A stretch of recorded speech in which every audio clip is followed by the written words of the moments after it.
as we look at the results that we're getting in our lives, as you look at your own lives and the results you're getting with your business, what are those results coming from?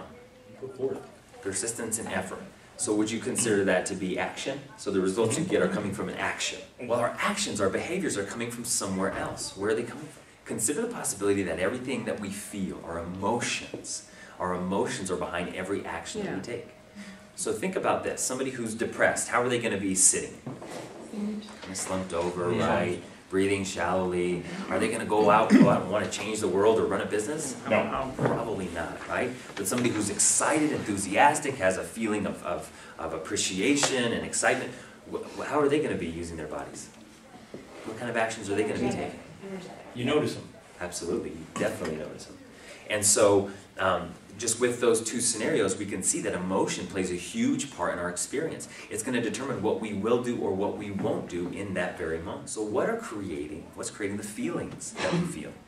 Specifically, there are patterns of thinking, right? Our patterns of thinking are determining what our patterns of emotion are. Our patterns of emotion determine our patterns of behavior. Our patterns of behavior determine our consistent results. Does that make sense? It's our patterns of thinking.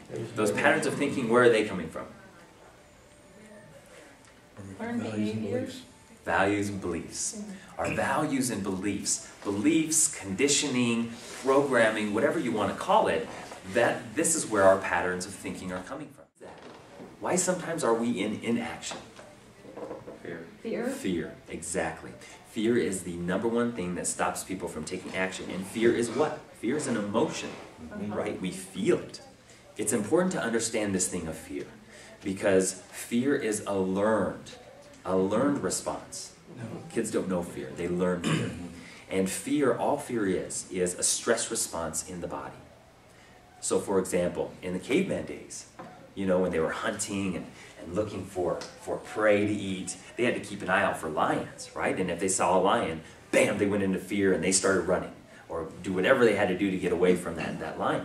Well, what happens physiologically in the body is that the brain releases a chemical called cortisol.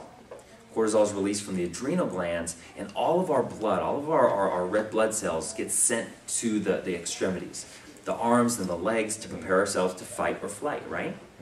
And so in that fight or flight response, it's really helpful if we have to fight something or if we have to run from something. But if we're getting ready to make some sales calls and we get a stress response, a fearful response, not so helpful, right? And the fear of rejection is something that we learn. Where do we learn it from? First time we ask a girl out. Pretty much. Pavlovs Dogs. You guys are familiar with that experiment. Pavlov brought a group of dogs in, you know, rang a bell, fed them food, rang a bell, fed them food, rang a bell, fed them food, over and over and over again, to eventually they rang the bell and they salivate even though there's no food. So remember when I was younger, I was a huge fan of the Teenage Mutant Ninja Turtles.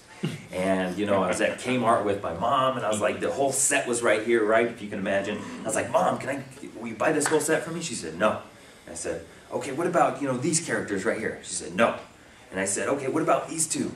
She said, no. And I said, well, what about, you know, this little sword? She said, no. And eventually I just stopped asking, you know, because I get conditioned with the idea that when I ask, I'm going to get no. And the tone that she used when she said no wasn't just no, honey. It was no.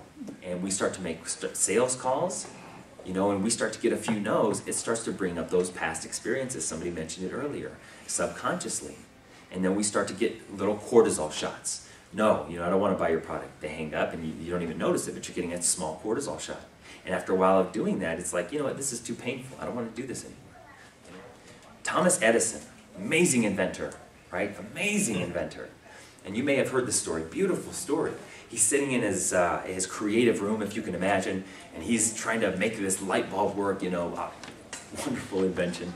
So he's trying to make this light bulb work, and failure after failure after failure, light bulbs exploding, you know, his hair's lighting on fire, lights the room on fire. At one point, his son comes into the room and says, Dad, you failed 9,999 times to try to make this light bulb work. When are you going to give up?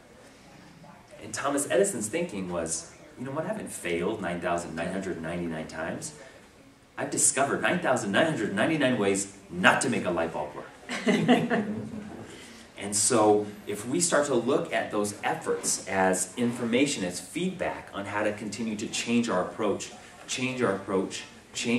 and stay flexible in our action, eventually we have to get to our goal. And this idea of failure is just a concept. Because what's the fastest way human beings learn? Mistakes. But what happens when we make mistakes as kids? Sometimes when our parents get frustrated, while we're trying to learn something new, what do? They take over for us, right? They do it for us. They tell us, no, not like that, like this. Or that's not good enough, do it like this. Or what are you, stupid? So we start to get conditioned with some of these ideas.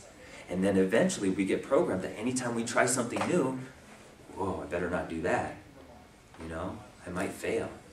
And so consider that the best way that we learn is through mistakes. And we get conditioned out of making mistakes. We won't even take action because there's a pattern in there, a program that says if I take action, I'll fail. If I take action, I'll be stupid. If I take action, people will laugh at me. But it's just an idea. It's just a thought. First tool out of 7 that I'm going to offer you today is modeling. Is find a mentor, find somebody in your field that is achieving the results that you want to achieve and begin to study them. If they're local, call them and say, hey, I'd love to take you out to coffee and interview you. How many of you, if you had somebody call you and say, hey, I respect what you're doing, I really am following you, can I buy you a cup of coffee so I can learn from you? How many of you would jump on that opportunity? Absolutely.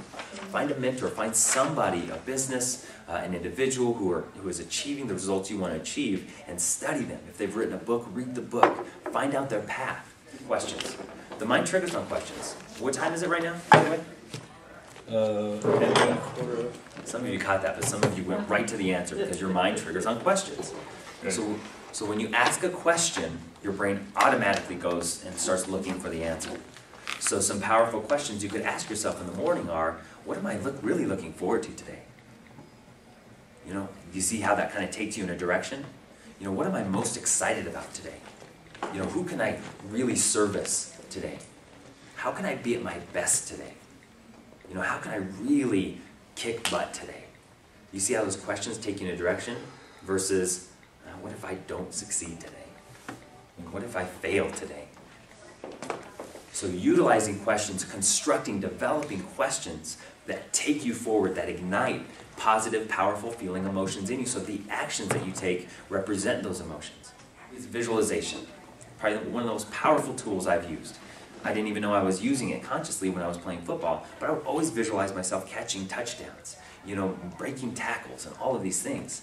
And about 4.5 years ago, I read this book called Psycho-Cybernetics and talked a lot about visualization. Amazing book. Cool thing is that the mind doesn't know the difference between something we're vividly imagining and something we are actually experiencing. It doesn't know time.